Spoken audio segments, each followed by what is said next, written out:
Benvinguts a aquest vídeo educatiu sobre els fonaments del dret financer i tributari a Espanya. Avui explorarem els conceptes clau que regulen l'activitat financera de l'Estat, les comunitats autònomes i els ens locals. El dret financer s'encarrega de l'obtenció i gestió dels recursos públics, mentre que el dret tributari estableix les normes relatives als tributs.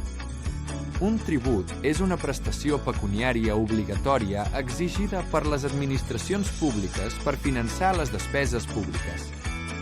La Llei General Tributària els classifica en impostos, taxes i contribucions especials.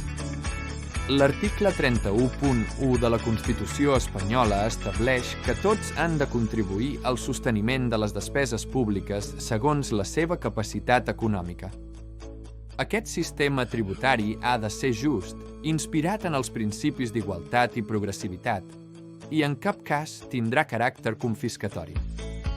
La Constitució també estableix la reserva de llei per a les prestacions públiques i que el poder originari per establir tributs correspon a l'Estat mitjançant llei, amb competències per a les CCA i ens locals.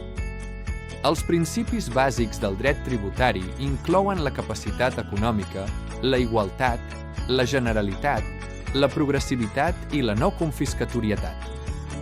La distribució de competències tributàries entre l'Estat, les comunitats autònomes i els ens locals garanteix un sistema fiscal equilibrat i adaptat a les necessitats de cada nivell de govern.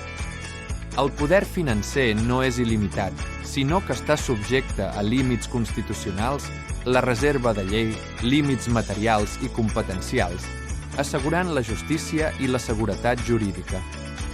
Esperem que aquesta introducció us hagi estat útil per comprendre millor els fonaments del dret financer i tributari a Espanya. Gràcies per la vostra atenció.